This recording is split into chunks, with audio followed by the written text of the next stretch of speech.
अभी आ जाइएगा types of chromosome.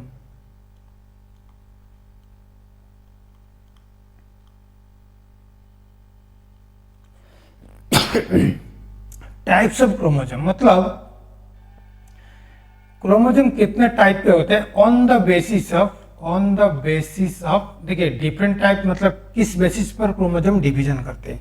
एक बेसिस होता है क्रोमोसोम छोटा या बड़ा हो गया, ये किसके बेसिस पर है? ऑन द बेसिस ऑफ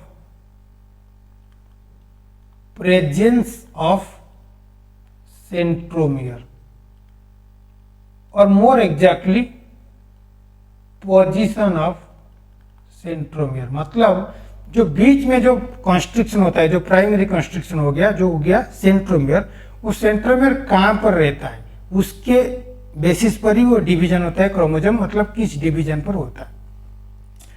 तो कितना टाइप्स होता है? 4 टाइप का डिवीजन होता है, मतलब 4 टाइप का क्रोमोसोम दिखाता है। देखिए एक हो गया मेटाफेज, सेकंड हो गया मेटासेंट्रिक, एक हो गया मेटासेंट्रिक, सेकंड हो गया सब मेटासेंट्रिक, थर्ड हो गया आक्रोसेंट्रिक, 4 हो गया टेलोसेंट्रिक। ओके, वो 4 टाइप का क्रोमोसोम दिखाता है। तो फर्स्ट हम जाएंगे मेटासेंट्रिक पे कहाँ पर जाएंगे? देखिए ये स्ट्रक्चर हो गया मेटासेंट्रिक। यहाँ पर देखिए centromere exactly in the middle of chromosome, मतलब क्रोमोसोम के एग्जैक्टली मिडिल पर हो गया। तो यहाँ पर क्रोमोसोम कहाँ पर आ गया? मिडिल ऑफ क्रोमोसोम आ गया। तो अभी अगर क्रोमोसोम आ गया मिडिल पे तो क्या हो गया? एक ये आर्म हो गया, एक ये आर्म हो गया, 2 आर्म हो गया। तो क्योंकि वो बीच में ही है तो अभी क्या हो गया? एक आर्म और एक आर्म, ये 2 आर्म क्या हो गया? सेम हो गया। मतलब लेंथ अगर देखेंगे, लेट सपोज ये 1 मीटर है, फॉर एग्जांपल बोल रहा हूँ, 1 मीटर नहीं होता तो 1 मीटर हो गया, 1 मीटर भी हो गया, क्योंकि वो बीच में ही है। तो क्या हो गया? मेटासेंट्रिक में 2 सेम आर्म होता है। कहाँ पर? क्रोमोसोम पर होता है, मेटासेंट्रिक पर। तो हो गया मेटासेंट्रिक। उसके बाद एक आ गया सब मेटासेंट्रिक। सब मेटासेंट्रिक देखिए ये मेटासेंट्रिक हो गया, एक हो गया सब मेटासेंट्रिक। सब मेटासेंट्रिक क्या हो गया? मिडिल एक्चुअली कहाँ पर है? यहाँ पर मिडिल है, लेकिन ये मिडिल पर नहीं रहता है, वो मिडिल से थोड़ा इधर चला जाता है। तो मतलब क्या हो गया? अवे फ्रॉम मिडिल, लेकिन इतना ज़्यादा भी मतलब टर्मिनल के पास नहीं जाता है, मिडिल से थोड़ा नियर जाता है। तो अगर थोड़ा भी इधर उधर हो गया तो क्या हो गया? ये आर्म बड़ा हो गया, ये हो गया लार्जर आर्म, एक आर्म छोटा हो जाएगा ऑब्वियसली, इसको हम बोलेंगे शॉर्टर आर्म। ओके, जो लार्जर आर्म हो गया इसको हम बोलेंगे क्यू आर्म, और जो शॉर्टर आर्म हो गया इसको हम बोलेंगे पी आर्म। ओके, तो क्योंकि वो सेंट्रोमियर बीच में नहीं है, एक छोटा आर्म हो गया, एक बड़ा आर्म हो गया, बड़ा आर्म को हम बोलेंगे क्यू आर्म, छोटा आर्म को क्या बोलेंगे हम? P arm. तो अभी सब मेटासेंट्रिक में 2 ऑन इक्वल आर्म हो गया, और एक हो गया पी आर्म, एक हो गया क्यू आर्म। क्यू आर्म को हम बोलेंगे, लार्जर आर्म को हम बोलेंगे क्यू आर्म, जो छोटा हो गया उसको हम बोलेंगे पी आर्म। तो ये हो गया सब मेटासेंट्रिक। थर्ड वन एक हो गया आक्रोसेंट्रिक। तो आक्रोसेंट्रिक क्या है? देखिए आक्रोसेंट्रिक में सेंट्रोमियर देखिए वो मतलब टर्मिनल के आसपास ही, मतलब इतना ज़्यादा दूर चला गया है। तो क्या करेंगे? इसको हम बोलेंगे सेंट्रोमियर कहाँ पर है? Near terminal. टर्मिनल के पास नहीं है, नियर टर्मिनल, मतलब टर्मिनल को पहुंचा नहीं है, उससे पहले ही वो सेंट्रोमियर रहता है। तो यहाँ पर क्या होगा? एक बड़ा सा आर्म होगा, यहाँ पर बहुत छोटा आर्म होगा, एक बड़ा आर्म होगा। तो यहाँ पर जो क्यू आर्म होगा, क्यू आर्म मतलब क्या होगा? वो जो बड़ा आर्म हो गया तो क्या होगा? बहुत बड़ा होगा।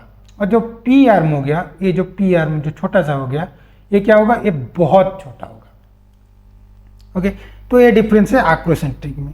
तो एक और हो गया टेलोसेंट्रिक। टेलोसेंट्रिक मतलब एग्जैक्टली पूरा टर्मिनल के पास ही वो सेंट्रोमियर चला गया। तो टर्मिनल के पास ही चला गया तो यहाँ पर क्या होगा, कुछ भी नहीं होगा, एक आर्म। तो यहाँ पर एक ही आर्म होगा, यहाँ पर आर्म ही नहीं होगा क्योंकि ऑलरेडी वो टर्मिनल पास पर है। तो यहाँ पर क्या होगा, ये जो बड़ा आर्म है, ये बड़ा ना मतलब बहुत बड़ा, मतलब पूरा क्रोमोजोम ही वो बड़ा आर्म ही है। वो जो क्यूब आर्म है वो बड़ा आर्म होता है। तो यहाँ पर एक ही आर्म होता है। तो नीट में पढ़ा मतलब पूछाता है कि एक आर्म किस क्रोमोजोम पर होता है, तो कहाँ पर होगा, टेलोसेंट्रिक। सेम आर्म कहाँ पर दिखाया जाएगा, मेटासेंट्रिक। अगर पूछा जाएगा कि अनइक्वल आर्म कहाँ पर दिखा जाएगा, सब मेटासेंट्रिक, एक्रोसेंट्रिक पर अनइक्वल आर्म होगा। तो ये हो गया difference of the types of the chromosome on the basis of position of the centromere. Centromere कहाँ पर पोजीशन होता है, इसके बाद ही वो छोटा आर्म हुआ कोई बड़ा आर्म हो गया। ये difference on the basis of presence of chromosome. तो ये हो गया टाइप्स ऑफ क्रोमोजोम। देखिए एक और क्रोमोजोम हो गया, उसको हम बोलेंगे सैटेलाइट क्रोमोजोम। सैटेलाइट क्रोमोजोम, ये टाइप्स ऑफ क्रोमोजोम हो गया on the basis of presence of centromere. ये चला गया, इसको भूल जाइए। अरे मैं भुला ही देता हूं, क्यों याद रखना है। तो देखिए एक हो गया सैटेलाइट क्रोमोजोम, ये अलग बेसिस पर है। ओके, इसको हम बोलेंगे सैट क्रोमोजोम। तो जो सैटेलाइट क्रोमोजोम, वो सैट क्रोमोजोम, वो क्या होता है, देखिए नॉर्मली क्रोमोजोम, मान लीजिए एक क्रोमोजोम है, उसको क्या क्या बोलते हैं, उसको सेंट्रोमियर एक बीच में होता है। इस सेंट्रोमियर को हम क्या बोलेंगे, primary constriction. Okay, primary constriction, जो बीच में कॉन्स्ट्रिक्ट करता है, मतलब गैप जैसे हो जाता है। तो ये जो सेंट्रोमियर के साथ एक डिस्क शेप होता है, इसको हम क्या बोलेंगे, काइनेटोकोर। काइनेटोकोर यहाँ पर एक होता है, यहाँ पर एक होता है। क्यों होता है, वो जुड़ के ही रखता है। वो जो काइनेटोकोर है वो ही जुड़ कर रखता है, नहीं तो एक में एक होता है। यहाँ पर कितना डीएनए, 2 डीएनए है, एक डीएनए ए हो गया, एक डीएनए ए हो गया। ये जो डीएनए जो हो गया, जो दो क्रोमेटिन स्ट्रक्चर को जुड़ गया है, इसको कहाँ पर मतलब कैसे जुड़ा है, वो काइनेटोकोर पर, काइनेटोकोर ही उसको जुड़ा हुआ है। तो ये हो गया। देखिए कुछ क्रोमोजोम में एक और कॉन्स्ट्रिक्शन दिखा जाता है, ऐसे कुछ पोजीशन पर, इसको हम बोलेंगे सेकेंडरी कॉन्स्ट्रिक्शन।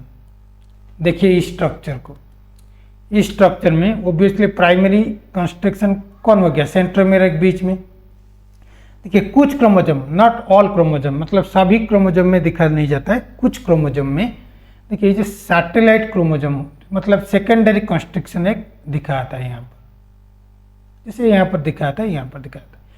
तो अगर ऐसे स्ट्रक्चर दिखा जाएगा, वो क्या करेगा, इस स्ट्रक्चर कैसे दिखा जाएगा, जैसे फ्रैगमेंट हो गया है, फ्रैगमेंट हो गया, और सैटेलाइट जैसे दिखता है। सैटेलाइट में क्या हो गया, इसे लेट सपोज सैटेलाइट हो गया, इसके ऊपर एक ऐसे होता है, इसके ऊपर ऐसे ही होता है, तो वैसे ही वो सैटेलाइट जैसा ही दिखता है। तो इसलिए इसको बोलते हैं हम सैटेलाइट क्रोमोजोम।